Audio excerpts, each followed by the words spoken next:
कि आज की ये राजनीति कूटनीति में तब्दील हो गई, पहनकर सफ़ेद लिबास भ्रष्टाचार में संलिप्त हो गई। बहुत पहले लिखी थी ये बात और आज हरकुबाई ने जब राजनीति की बातें कही तो अचानक से यूं ही याद आ गई।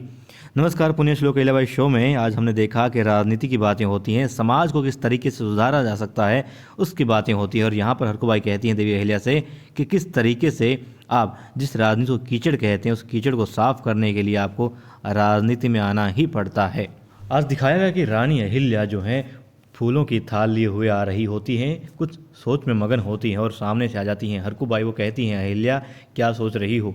खंडेराव आ रहा है, क्या क्या बातें होंगी यही सोच रही हो ना? तो वो कहती हैं नहीं। कहती क्यों? अब तो तुम्हारे पास वक्त है, क्योंकि मल्हारा होकर सरकार भी आ चुके हैं, राजपाट के काम से तुम मुक्त हो चुकी हो, तो अब तुम्हारे पास वक्त है और तुम सोचो, इमेजिन करो तुम क्या क्या बातें करोगी, किस प्रकार से जब खंडेराव आएगा तुम क्या उससे कहोगी, क्या उसका स्वरूप होगा। सोचो तुम तो बातें करती हो ना उससे, और अब तो वो कल आ रहा है, तो सोचो कैसे स्वागत करोगे तुम उसका।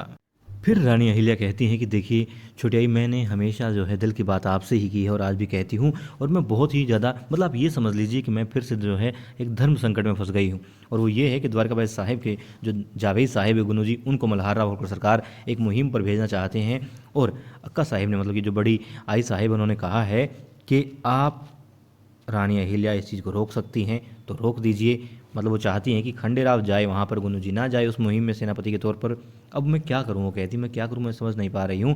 मल्हारा होकर सरकार जब फैसला ले चुके हैं तो मैं उसके विरुद्ध नहीं जा सकती और ना ही उनको कहना चाहती हूँ, क्योंकि यदि उनको पता लग गया द्वारकाबाई साहिब को या गुनू जी को कि मैंने फैसला बदलवाया है तो वो मुझसे भी नाराज़ हो जाएंगे, और मैं नहीं चाहती कि घर में कोई भी किसी से नाराज़ हो। और ठीक है, उनको लायक लगता है तो जाने दीजिए, हर्ज भी क्या है। वो कहती हैं ठीक है, मैं समझती हूँ ये बात भी कि जो वो माता के अनुसार मतलब माता हैं तो चाहती हैं कि उनकी संतान वहाँ पर जाए, कुछ भी अच्छी चीज़ हो उनकी संतान को मिले, मगर ये भी तो मतलब अपने घर के ही हैं, तो फिर मैं कैसे कह सकती हूँ? समझ में नहीं आ रहा मैं क्या करूँ। उन्होंने मुझे कहा है कि तुम करो, और मैं मल्हारा होकर सरकार से ये नहीं कह सकती कि आप अपना फैसला जो है बदल दीजिए। मैं क्या करूँ? तुमको समझाती है। हरकुबाई को कहती हैं कि देखो राजनीति में आना ही पड़ता है, यदि आप सामाजिक कार्य करना चाहते हैं, समाज के लिए कुछ अच्छा करना चाहते हैं तो भी आना पड़ता है। तो बात ये कि देखो, एक तो तुम्हारे अंदर जो है ये है ना, ये अपने चौंडी गांव वाली अहिल्या, उसको ज़िंदा रखना हमेशा, वो ज़िंदा है इसीलिए तुम सबके बारे में सोच पाती हो, और यही तुम्हारी खासियत है। तुम्हारे अंदर जो ये एक सच्ची सोच है और तुम सबका भला चाहती हो, वैराग्य से तुम्हारी भावना है, यही तुम्हारी एक अलग पहचान भी है, इसे हमेशा ज़िंदा रखना। मगर ये भी सच्चाई है कि अब तुम राजघराने की बहू हो, और मैं तो अच्छे से समझती हूँ क्योंकि मैं राजघराने में ही पैदा हुई हूँ, तो राजनीति की बातें सुनती आई हूँ। जब घर की रसोई में, एक आम घर की रसोई में राजनीति होती है तो फिर महल में, एक राजा के घर में, राज्य में तो राजनीति होगी ही। और ये सिर्फ आज की बात नहीं, हो सकता है तुम आज ना बात करो मल्हारा होलकर सरकार से तो ये मामला जो है थोड़े समय के लिए दब जाए, मगर ऐसा तो होना ही था।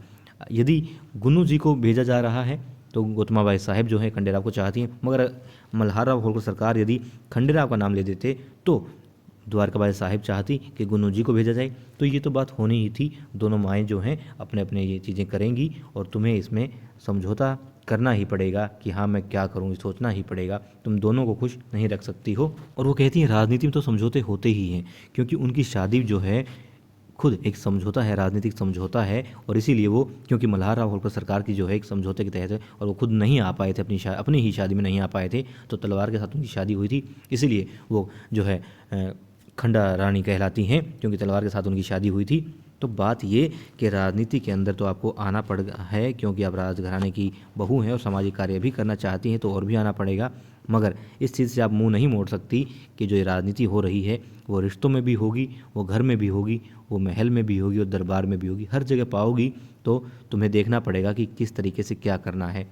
और तुम आज इससे बच जाओगी बात ना करके, मगर कल तुम्हें फिर से इस चीज़ का सामना करना पड़ेगा, किसी और रूप में करना पड़ेगा। और खंडेराव जब आ जाएगा महल में फिर तो हर रोज़ यही बात हुआ करेगी, कहीं गुन्नू जी कहीं खंडेराव, क्योंकि उन दोनों को भी जो है अपने आप को साबित करने के लिए प्रतिस्पर्धा जो है उनके बीच में रहेगी। और तुम्हारे बीच भी यही चीज़ रहेगी कि तुम सबको खुश नहीं रख सकती, तो तुम्हें किसी एक को चुनना ही पड़ेगा। तब रानी अहिल्या जो है, छोटी रानी अहिल्या, उनके समझ में आ जाती है बात। वो कहती हैं ठीक है, मैं मौका पा करके जो है मल्हारा होलकर सरकार से बात करूंगी। फिलहाल तो मैं पूजा की तैयारी कर रही हूँ, पूजा के बाद उनसे बात अवश्य करूंगी। कोशिश करती हूँ, मैं क्या करूँ कैसे कहूँगी पता नहीं, मगर मैं कहूँगी। और आज देखिए नया कान लगा हुआ था इनकी बातों पर। कौन थे? रकमाबाई। रकमाबाई सुन रही थी सारी बातें और उसने कहा देखते हैं, ठीक है राजनीति शुरू हो गई है तो कौन जीतेंगी, जीत द्वारकाबाई साहिब की होगी या गौतमबाई साहिब की, देखते हैं। फिर उनके मन में ये भी आता है कि वाह, दो बंदरों के बीच में तीसरी बिल्ली जो है उनकी लड़ाई में फ़ायदा उठा जाती है। मतलब कि जी हाँ, आप सही समझे, तुको जी जा सकते हैं, ऐसा सोच रही हैं अब। और हो भी सकता है, मुझे भी ऐसा लग रहा है, क्योंकि बीच का रास्ता यही निकलता है कि खंडेराव को भेजेंगे तो द्वारकाबाई साहिब नाराज़ होंगी, गुन्नू जी को भेज रहे हैं तो गौतमबाई साहिब नाराज़ हो रही हैं, और अब यदि तुको जी को भेज दिया जाएगा तो दोनों ही मन मार के रह जाएंगी। मगर ये आस रहेगी चलो ठीक है, मेरे वाला नहीं गया तो उस वाला भी नहीं गया। और देखिए अक्सर यही होता है, जब हम कहते हैं ना कि इंसान जो है अपने दुख से दुखी नहीं है, वो दूसरे के सुख से ज़्यादा दुखी होता है। आजकल ऐसा ही जो है वातावरण बना हुआ है, हालांकि इसको बदलने की आवश्यकता है, और यदि हम सिर्फ खुद को बदल लें तो ये वातावरण जो है स्वतः ही बदल जाएगा। और यहाँ पर ये बात जो है अब समझ में आ गई है किसके? देवी अहिल्या के, कि हाँ उन्हें क्या करना है। और साथ में इस मौके को भुनाने की अब फिराक में है रकमाबाई। और फिर दिखाते हैं कि गौतमबाई साहिब जो हैं कक्ष में जाती है मल्हारा होलकर सरकार के और कहती है कि मैं आपके केसर का दूध लाई हूँ। वो कहते हैं कि वापस ले जाइए आप इसे, क्योंकि वो उदास होते हैं, क्योंकि आज जो है बाजीराव पेशवा साहिब की जो है दूसरी पुण्यतिथि होती है, जिससे वो बहुत भावुक होते हैं, उदास होते हैं और दूध के लिए मना कर देते हैं, तलवार हाथ में लिए बस कुछ यूं ही मन ही मन सोच रहे होते हैं। गौतमबाई साहिब दूध पास में रख करके उनके पास बैठ जाती है और फिर सूबेदार जी कहते हैं कि हम कुछ वक्त जो है अकेले रहना चाहते हैं, आप चली जाइए बाहर।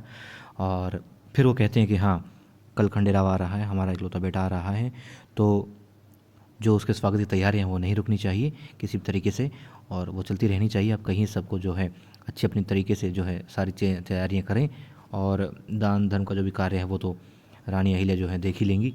और फिर दिखाते हैं कि शिव मंदिर में होते हैं सभी और पूजा का कार्यक्रम चल रहा होता है। पूजा समाप्ति के तुरंत बाद आ जाती हैं कौन, जिसको हम कतई पसंद नहीं करते मेरे ख्याल से। जब वो नहीं थी एक बार लगा कि हाँ वो कहाँ गई है, मगर फिर सोचा अच्छी बात है कि वो दिखाई नहीं दे रही। वो ठीक उसी तरीके से हमें लग रही थी कि जैसे उपवास की थाली में जो है प्याज रख दिया गया था धना सरदार जी के, बिल्कुल वैसे ही थी। अच्छा था कि उसको हटा के साइड में कर दिया गया, थाली जो है शुद्ध है। अब वही चीज़ है कि वो फिर से आ गई है, फिर से अपनी गंदी राजनीति वहाँ पर जो है चालें चलेंगी, बहुत ही भद्दे वो काम करती हैं।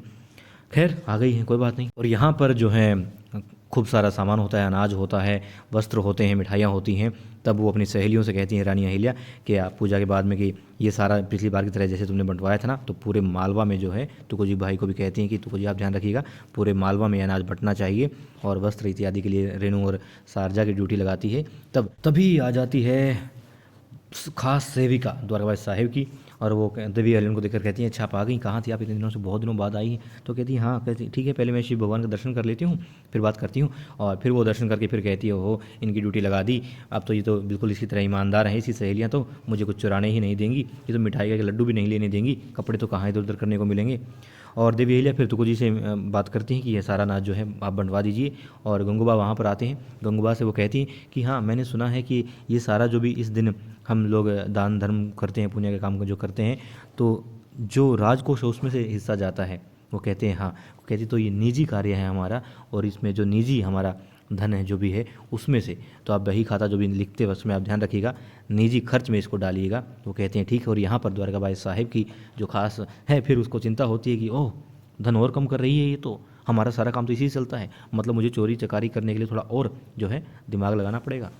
फिर रेणु और सारजा बता भी देती हैं देवी अहिल्या को कि ये जो है ना आ गई है फिर से, और ये आपको पता है क्या करती है। वो कहती है हाँ मैं जानती हूँ, मिठाई का बहुत शौक है इनको और करती रहती है, मैं बचपन से देखती आ रही हूँ, इधर उधर करना इसका वो काम ही है, कोई बात नहीं, छोड़ो इसको। और अब वही बात जो हरकुबाई ने कही थी कि रसोई में भी राजनीति होती है, तो रसोई में राजनीति आरंभ हो चुकी है।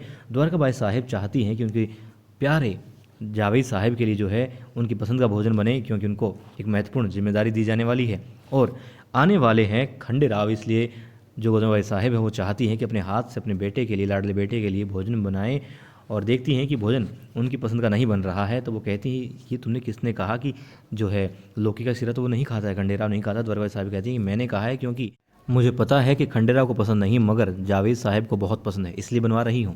कहती हैं कोई बात नहीं, ठीक है, लेकिन मैं चाहती हूँ कि खंडेराव आ रही हैं तो मैं उसके लिए खुद भोजन बनाऊँ। मैं बना लूँगी, कोई बात नहीं है। बात वहाँ पर होती है। फिर वो कहती हैं कि लेकिन अभी तय नहीं हुआ है द्वारकाबाई साहब के यहाँ वही जाएंगे, घोषणा नहीं हुई है। तो वो कहती हैं घोषणा हो जाएगी, कौन सा वक्त लगता है।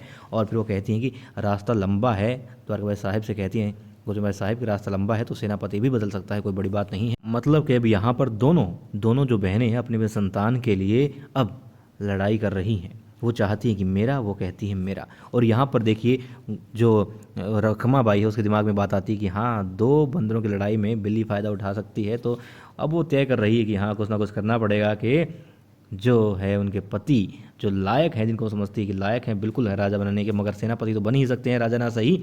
तो वो चाहती है कि तुको जी को भेजा जाए और ये सही वक्त है, कुछ ना कुछ तिकड़म लगा करके ऐसा ही कुछ करना पड़ेगा। ये ख्याल ये दिमाग में जो है भरना पड़ेगा किसी ना किसी की। और यदि देवी अहिल्या के चला जाए, उनके दिमाग में बात आ जाए तो और भी अच्छा होगा।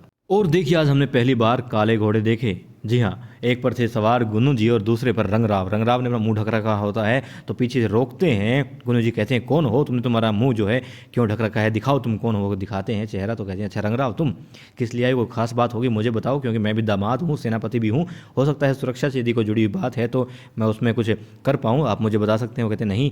रंगराव कहते हैं कि नहीं, मैं आपको नहीं बता सकता। वो कहते हैं मैं दामाद भी हूँ। वो कहते हैं मैं फिर भी नहीं बता सकता, क्योंकि मेरी जिम्मेदारी जो है, मेरा कर्तव्य जो है, मेरी आस्था जो है वो गद्दी के प्रति है, जो भी राजा होगा उसके प्रति है। और यदि जान भी खतरे में हो तो भी मैं जान की बाजी लगा सकता हूँ, मगर मल्हारा होलकर सरकार के अलावा या फिर राजा के अलावा कोई भी बात हो मैं किसी और से साझा नहीं कर सकता।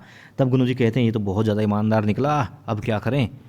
यदि रंगराव आए तो कुछ ना कुछ तूफान आने वाला है, मतलब ये है।